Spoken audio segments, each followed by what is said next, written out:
My topic today is prohibition, and of course that is the period in our country's history where we decided to attempt to ban alcohol. And I think most people would agree that it didn't go very well. My tagline says a grand misadventure. Now, misadventure is sort of a funny word, but I came up with that because I think that you could maybe say that we started prohibition with the best of intentions. We are going to try to cure the ills of society. And in many ways, we ended up with some of the worst possible results. So that's why I call it a misadventure. Now, when I talk about prohibition, I will be talking about it from a national perspective. And the reason I make that point up front is it seems like every state, every county, and every community has its own set of stories about things that went on during this period, but I'll be talking about it from the national perspective. So, I am, however, going to start with with a quote from somebody who wrote a book about prohibition on more of a local level. Her name was Elaine Davis, and she was a professor at St. Cloud State University here in Minnesota. And she wrote a book about prohibition in Stearns County, that's the one around St. Cloud. And the book was specifically about Stearns County, but she included a couple of chapters about national prohibition just to sort of set the stage, provide context. And I like this quote from her book. She said, "At no other time in history has a law been so disobeyed throughout the country." And I think she might be right about that. Now, the way I tell the story here, I'll share my outline with you up front so you can follow along easily. I have 4 sections. Section 1, it's not a real creative title, but I call this What Happened. So this is just that period we call prohibition. It's sort of like the names, dates, and events section. So then we get done with that. Then section 2 is, well, most people agree this didn't work. Section 2, how did it happen? What were some of the causes of prohibition? Section 3, what were some of the things that happened that we did not expect, the consequences of prohibition? And then in the last section, I talk about a little bit about the legacy of prohibition, what came out of this period. So, Section 1, the period we call prohibition. So let's make clear the exact period we're talking about. National prohibition took effect January of 1920, and it was repealed in December of 1933. So if it had lasted about 6 weeks longer, it would have been exactly 14 years long. Well, there are any number of ways that we could have chosen to implement prohibition. The path we decided to go down in this country was amending the Constitution. Now, there was nothing that said this is the only way you can do prohibition. We could have done it through laws and so on, but this was the path we decided to go down. Well, amending the Constitution is hard to do. And probably everybody in the room at some point you studied how do you amend the Constitution. But let's just do a quick review of that, okay? In order to amend the Constitution, you have to start with a bill. It has to go through Congress, and it has to pass by a 2/3 majority in both houses. So there's none of this 51% business that we seem to obsess about today. It's got to be a substantial majority in both houses. Then it goes to the president to sign, and then it has to go out to the states.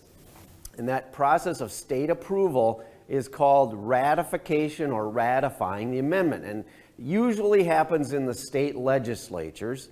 Once 3/4 of the states have given it the thumbs up, it is now an amendment to the Constitution. So you can sort of imagine that for something to make it all the way through this process, first of all, it's got to be an issue where there's a lot of support.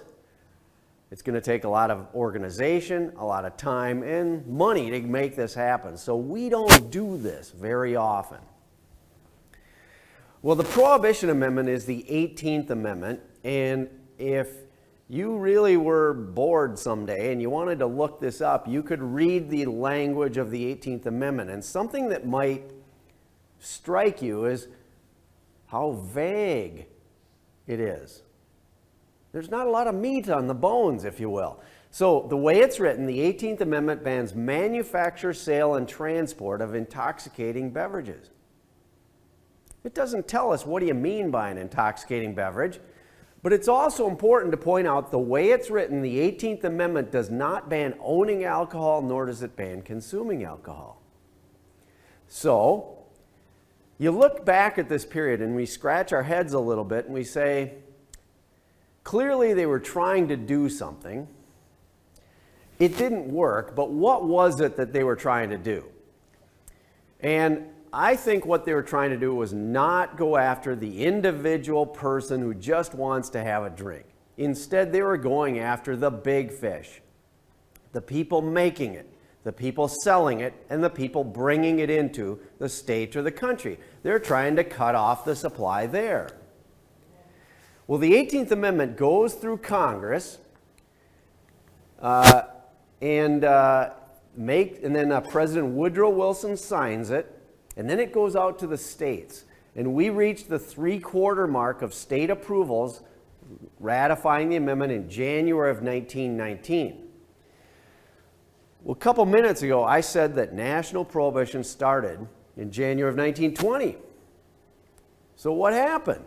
Well, again, if you go back to the language of the amendment, it says words to the effect of, once we reach that 3/4 mark of state approvals, this will take effect in 1 year. There were some really good reasons for a 1-year waiting period, but what that did, you see, was it gave everybody advance notice on this thing. So if you were somebody who was, at the time, not in favor of prohibition, now this amendment has been ratified and it's going to take effect in a year, and you think, I don't like this idea, this isn't what I want. So then you read the language of the amendment and you turn to your friend and you say, it doesn't ban owning alcohol and it doesn't ban consuming alcohol. We have a year to stock up. And in many cases, that is exactly what happened. And then as we move into January of 1920, so this is just about to take effect, and I bet there were some people who, circled the date in red on the calendar. They talk about the scene in some of the big cities in this country represented sort of a cross between Mardi Gras and New Year's Eve. This is all going away and we'll never be able to do this again. We better just live it up while we still have the chance. Well, because of the 1-year waiting period, because of the opportunity for some folks to stock up, national prohibition becomes a bit of a class issue. A wealthier person was able to stock up, always had easy access to alcohol. If you didn't have that same wealth, you weren't able to stock up, and in some cases during Prohibition, you either had to pay more on this black market that was created to get a good drink, or you started buying cheaper alcohol, which in some cases was poorly made and turns into poison. So a bit of a class issue is created. Well, the biggest reason for the 1-year waiting period was because it gave Congress a year to figure out how are we going to enforce this thing. Remember, the amendment is very vague. So Congress, you now have a year to pass a law that will tell us on a day-to-day basis how is this going to impact the American people. And Congress took almost the whole year. So it's set to take effect in the middle of January of 1920. At the very end of October of 1919, Congress finally, after a very contentious battle, finally passed a bill that is officially called the National Prohibition Act. But this bill is more commonly referred to as the Volstead Act. And that is because there was a congressman from the great state of Minnesota named Andrew Volstead, and he was the sponsor of the bill, so his name gets attached to it. Well, the Volstead Act told us, what do you mean by an intoxicating beverage? Because the amendment doesn't do that. Also, how are we going to enforce this thing, and where will the money come from to enforce it? So, the intentions of the Volstead Act are definition, enforcement, allocation. The Volstead Act actually had a number of problems. And I'm going to come back to the Volstead Act in Section 3 when I talk about the consequences. But these were the intentions: definition, enforcement, allocation. And also, it's important to recognize the difference between the amendment and the act. The amendment is overarching, it's very vague. The act is the law that says on a day-to-day basis, how will this impact American people? Well, now we're in the 1920s. We started to see some interesting things happen. Prohibition is the law of the land, and we saw a dramatic increase in crime and corruption, unprecedented. As you move through the 20s, maybe in the later 20s, some of the big newspapers in this country are taking surveys of their readers. They would ask the question, what do you think of prohibition? And those surveys are increasingly coming back saying, the American people say, this doesn't work. And then there were what I like to refer to as changing political winds. So what I'm talking about here is prominent politicians, prominent business people. These are folks, they supported prohibition before it took effect. But when they saw what happened, they stood up and said, I know I was wrong. This doesn't work. It causes more problems than it fixes. We need to repeal this thing. You know, I mean, how often do you see that? Somebody says, I know I supported it, I was wrong. We need to reverse this thing. Well, probably the biggest factor that finally tipped us over into repeal was we were now solidly in the Depression. Fortunes have been lost. People are unemployed. You have a government that is strapped for cash. And among other things, people said, what about the liquor industry? That used to generate a lot of tax revenue. What did we do?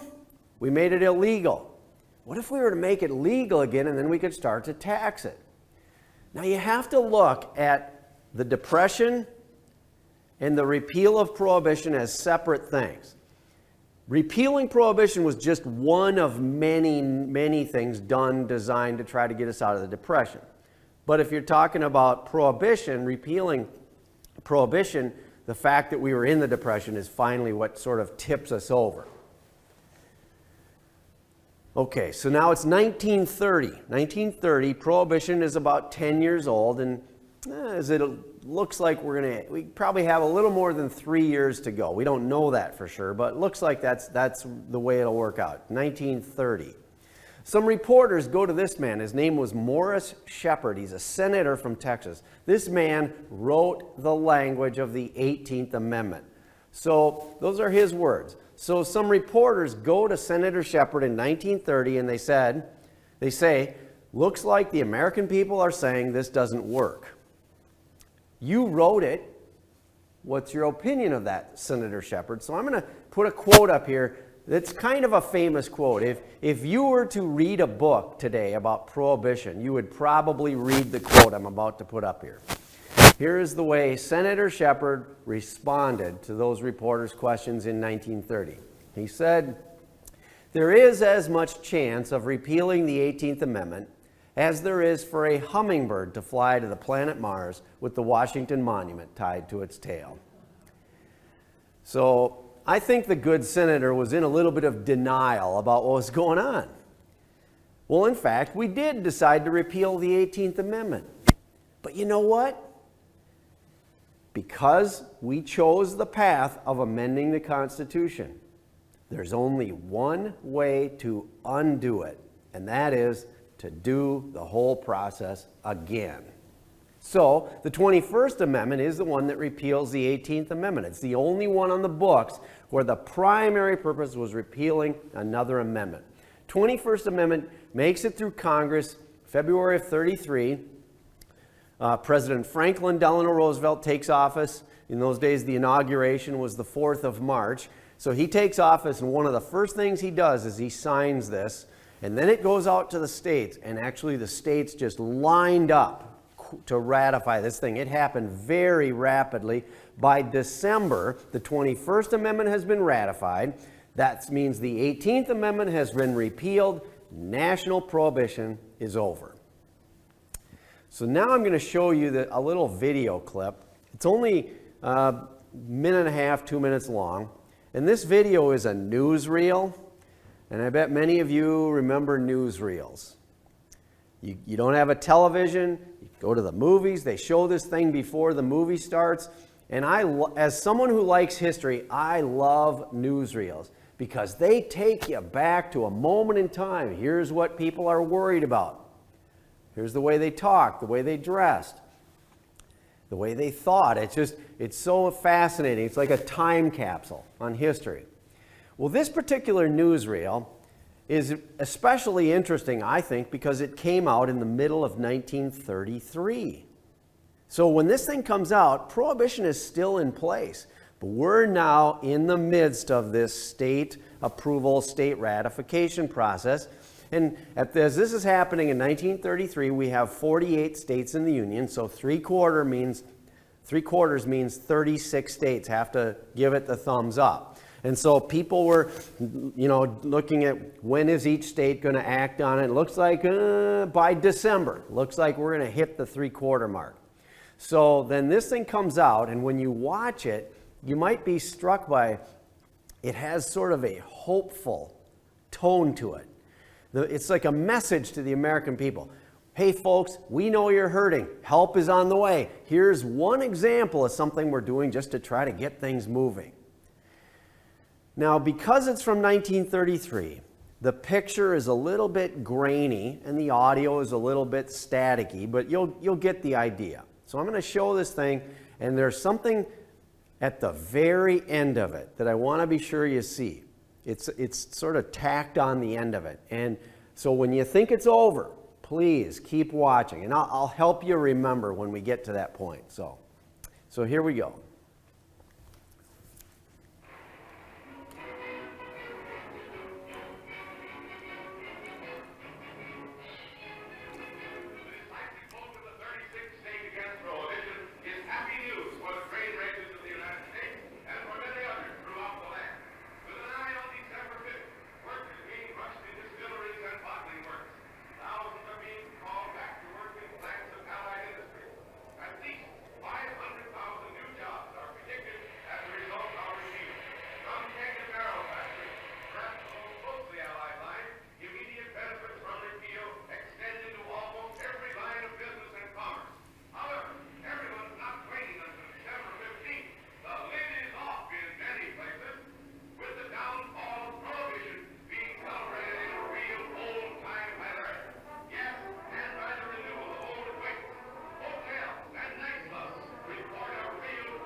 Please keep watching.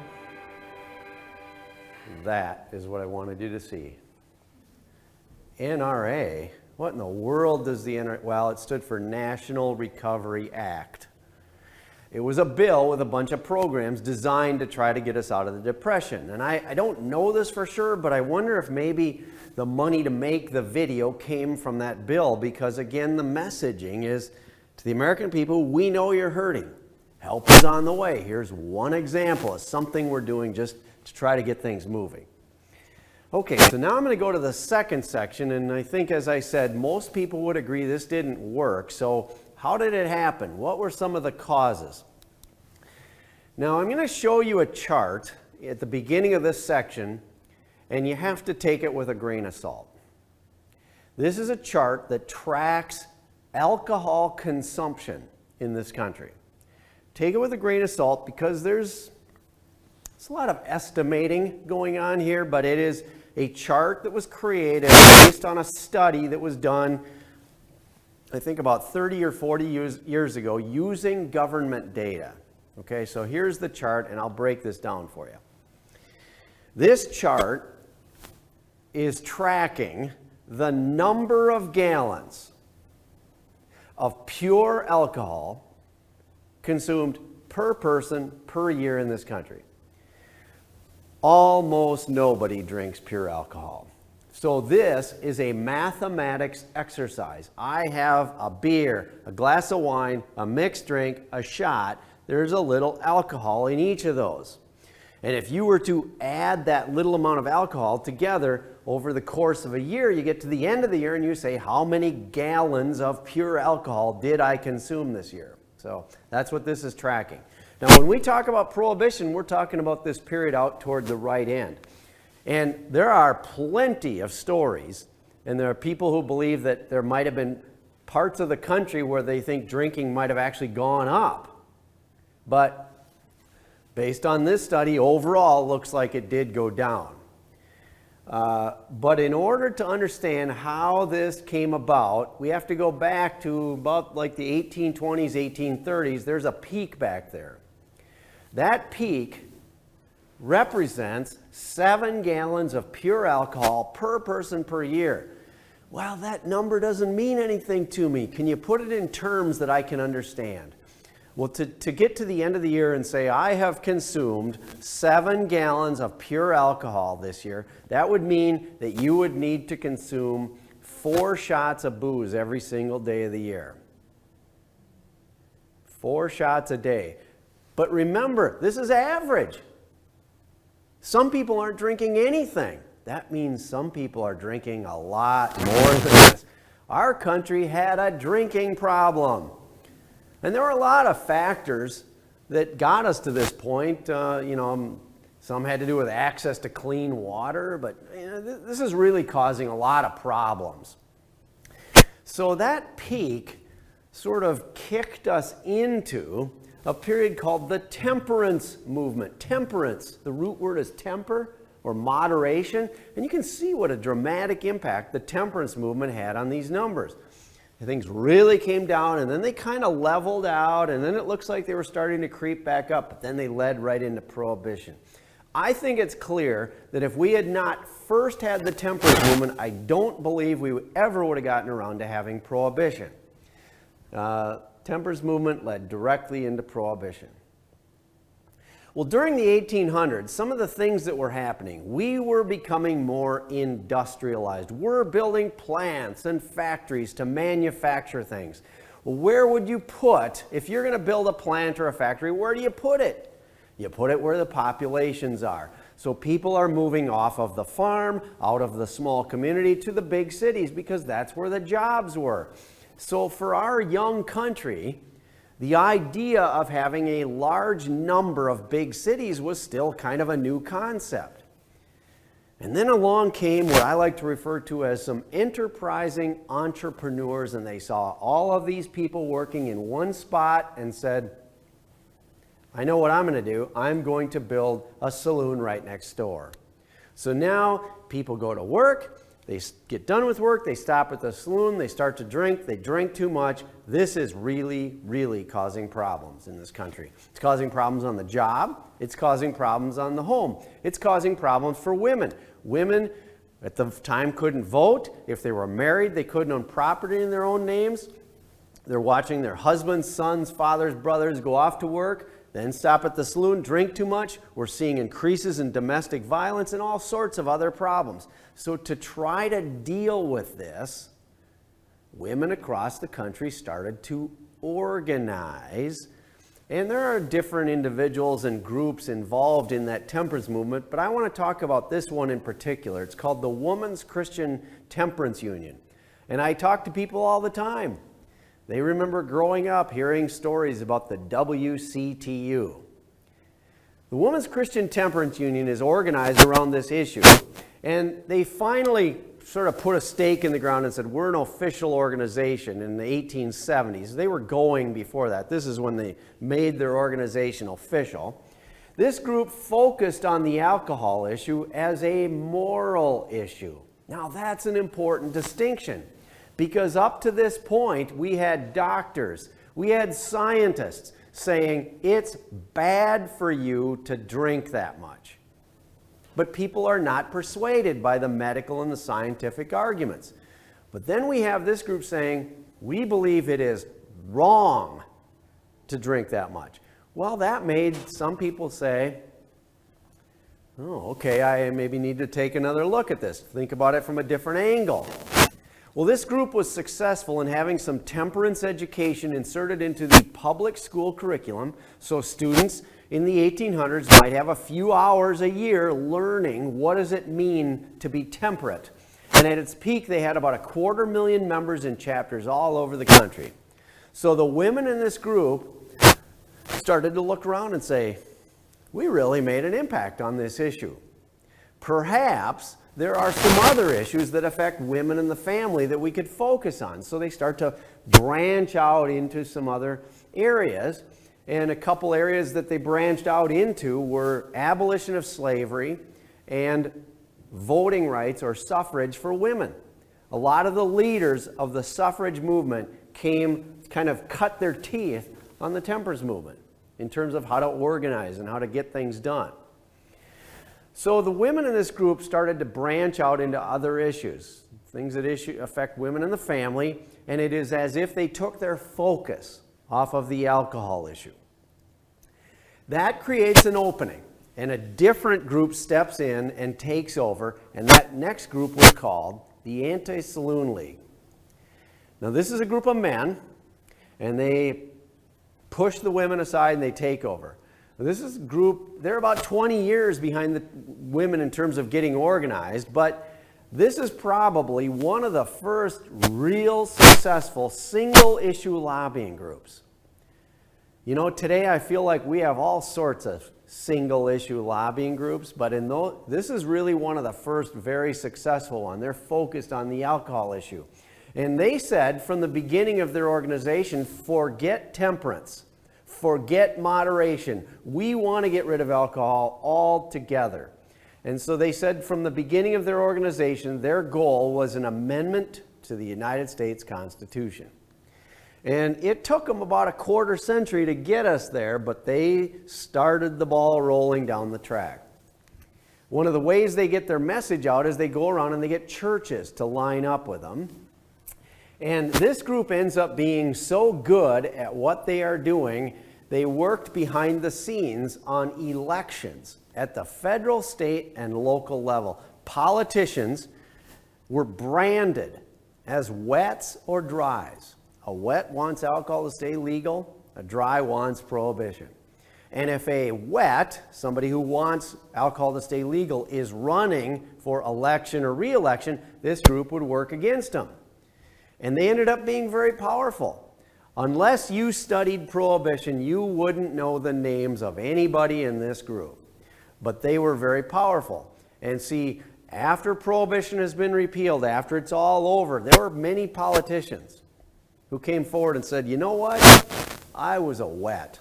I wasn't in favor of prohibition. I didn't like that idea. But I knew that if I came out publicly as a wet, this group was going to work against me. So I came out publicly as a dry. But I didn't believe it. I wasn't in favor of it. That happened time and time and time again.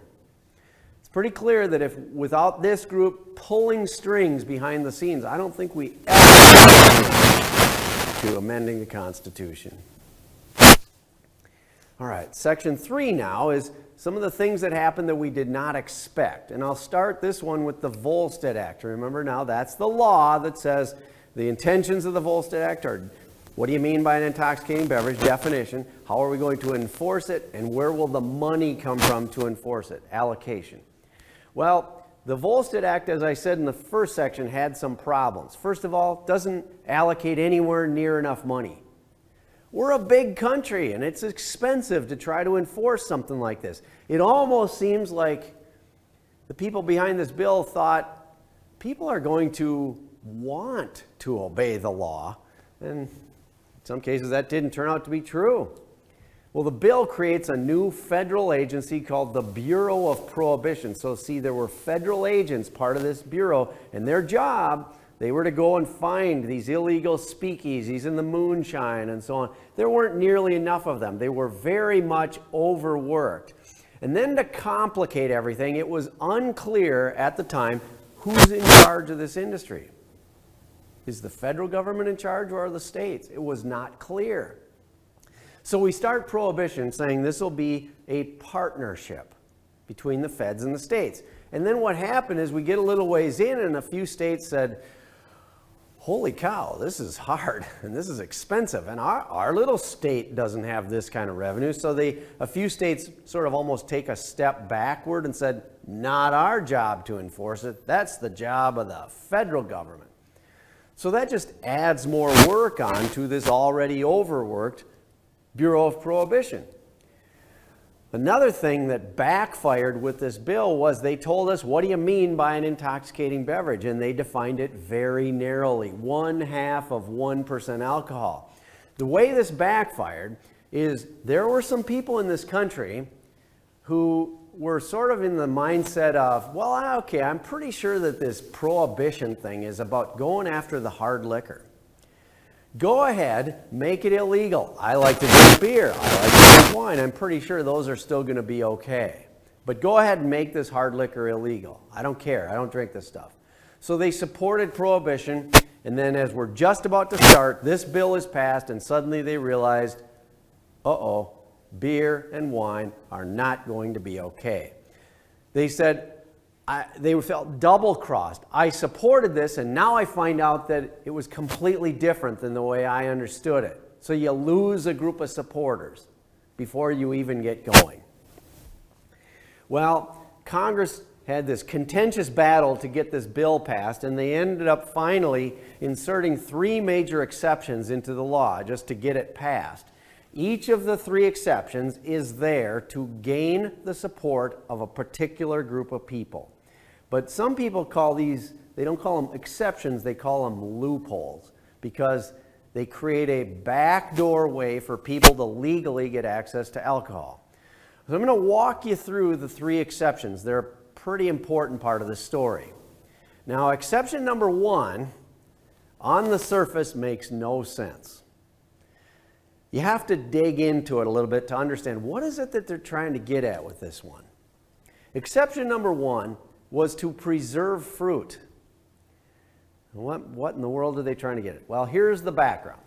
In general, people who lived in rural areas did not support prohibition. I live on a farm. I live in a small community. We're not seeing these problems I'm hearing about. Those are all happening in the big cities. If we're not having the problems, why do I have to be subject to the law? And by the way, I'm a farmer. I like to come in from the field and I keep a jug of hard cider in the kitchen. And why shouldn't I still be able to do that? So to try to gain the support or keep the support of people living in rural areas, they write this exception into the law, but see, they don't write it very well. So one of the products that becomes available for sale during Prohibition is pictured here. It's called a grape brick. It's dehydrated grapes, and the idea is you put it in water to make grape juice. But the product came with a warning label. Printed on the label, it would say, after dissolving the brick in a gallon of water, do not place the jug away in the cupboard for 20 days because then it would turn into wine. Now, to be clear, that is not the recipe for making wine. But it's telling people that if you could somehow, some way, track down the recipe to make wine, you can use our product to do so. It would be printed right on the label. Exception number 2 is at least a little easier to understand given the times. Exception number 2 was for medicinal purposes. So it was somewhat customary. People go to the doctor for a variety of ailments, and the doctor writes a prescription for some medicinal alcohol, and then you carry that to a pharmacist who fills it like any other prescription, and people didn't want to lose that. So this exception gets written into the law, and what we saw during Prohibition was prescriptions for medicinal alcohol skyrocketed during Prohibition. Exception number 3 was for sacramental purposes. Now, I am about to speak in very general terms here. This movement came largely out of the Christian Protestant churches. Again, I'm speaking very generally. Catholics and Jews did not support prohibition before it took effect. So in order to gain the support of Catholics and Jews, this exception is written into the law. But in this country, you cannot write a law that says only Catholics and Jews have access to this thing. So as long as it has been deemed sacramental, everybody has access to it. So we have stories of priests and rabbis who watched their congregations grow in size. We have stories of priests and rabbis who became suppliers and so on. So each one of these three exceptions, each one is, in theory, is targeted at a specific group of people, but what they did was they created this back doorway for people to legally get access to alcohol, and they contributed to this whole thing failing. Well, when we implemented prohibition, a black market is created, and we're introduced to terms like bootlegging, moonshine, speakeasies, stills, rum runners, started to become part of our everyday vocabulary. And speaking of crime, there's a picture of good old Al Capone. Before prohibition, you could say that the criminals were loosely organized. They're involved in things like gambling, robbing banks, and prostitution. And it is as if we took the liquor industry and we wrapped a nice, beautiful bow around it and say, here, we'd like you guys to run this for a while. And the criminals quickly realized the enormous sums of money that were available to them if they got into the liquor distribution business. But distributing liquor is very different from those types of activities. So they realized from the get-go, we have to get organized. If I'm shipping liquor, there's got to be somebody on the other end to receive it and then get it to where it needs to go so I can get paid. So today, and for the last few decades, we've been having conversations about organized crime. Well, the seeds for that were sown during Prohibition. Well, the criminals are making more money than they ever thought possible, and they had territories, but pretty soon, as criminals, they start to fight over where's the line between my territory and yours. I like my territory, but I think I want part of yours. So they start to fight, and what we saw were crime rates soar. And here's an example of the murder rate. The red line in the middle is the period called Prohibition. During Prohibition, the murder rate in this country went up almost 50%. And after Prohibition, after repeal, within a number of years, it came back down to where it had been. Okay, section 4 now, a little bit about the legacy of Prohibition. And I'm going to start with just a little bit about this guy, Andrew Volstead. He's the sponsor of this bill, and his name is so prominent in this story. But I have to tell you, he's a little bit of a mysterious guy. We don't know that much about him. Here's a couple things we do know. He's living in Granite Falls, Minnesota, which is way out in western Minnesota. He's an attorney, gets elected to be the mayor of Granite Falls.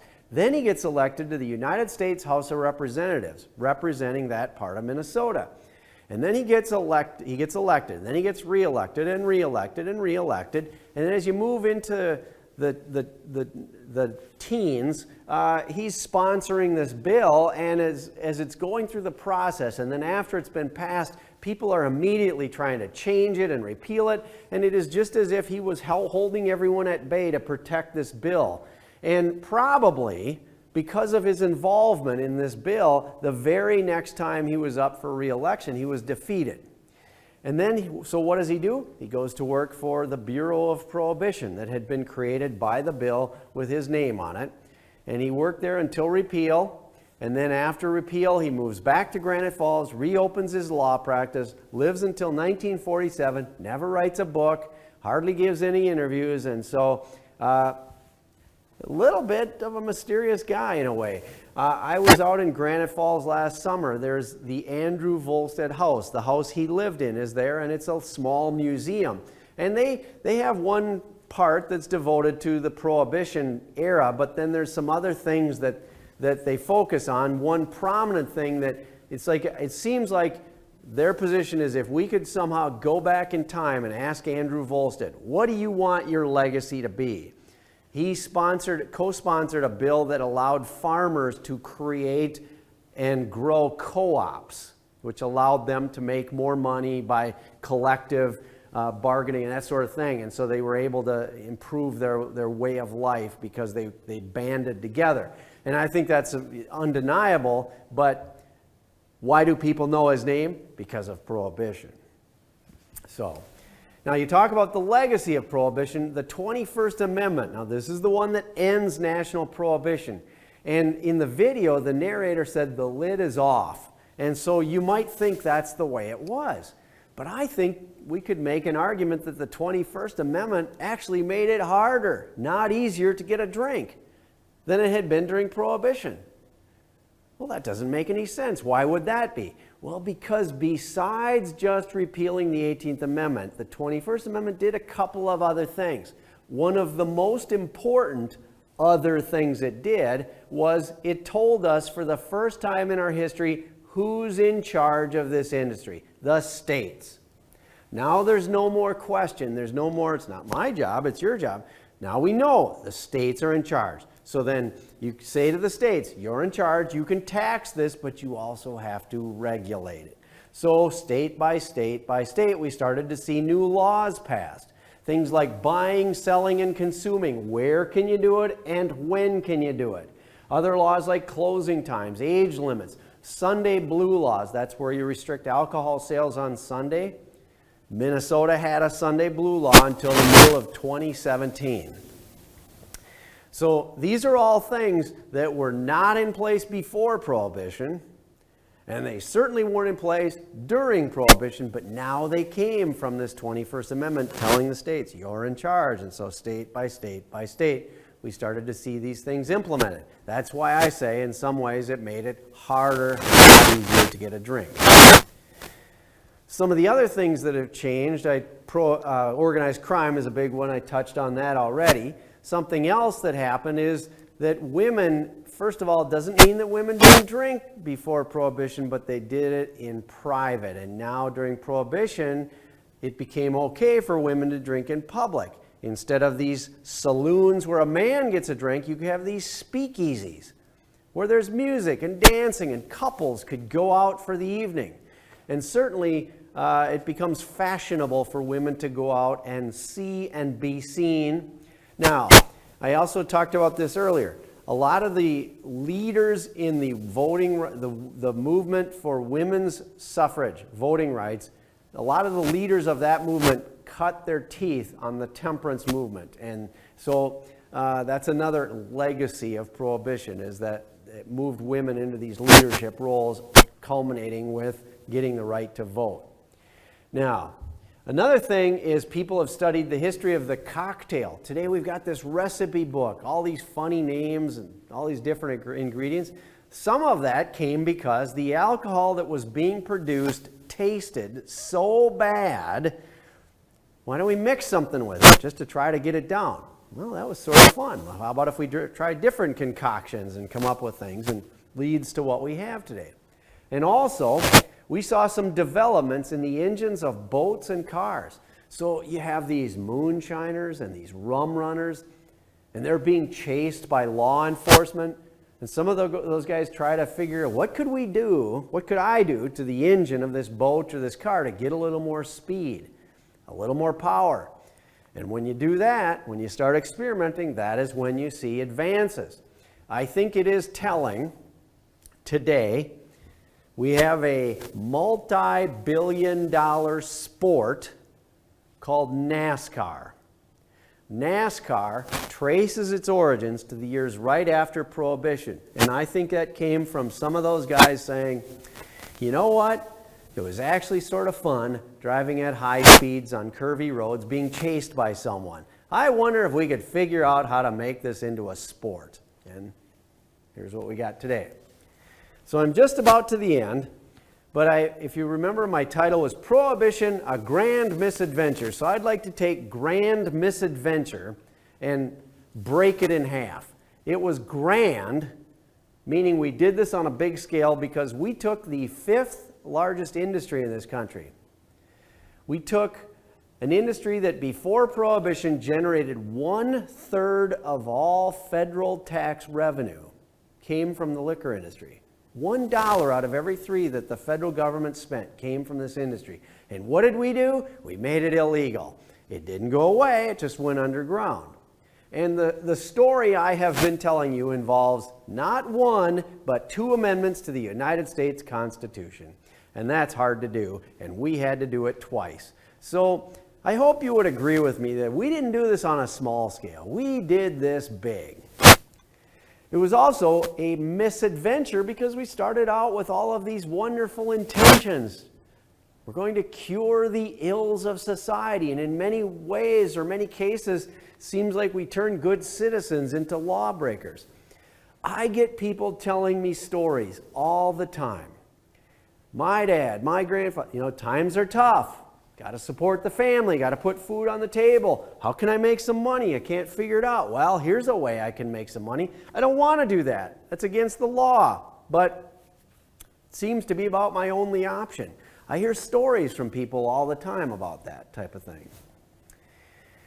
I'm going to finish up with, now this one's not really a quote, it's more of a saying that describes this period. And it uses those terms wets and dries. A wet wants alcohol to stay legal, a dry wants prohibition. And this is a saying that just sort of describes the period called Prohibition. Here's how it goes. It said, everyone was happy. The dries had their law, and the wets had their liquor. And there, I've reached the end. And thank you so much for coming and listening to me this morning. Thank you very much.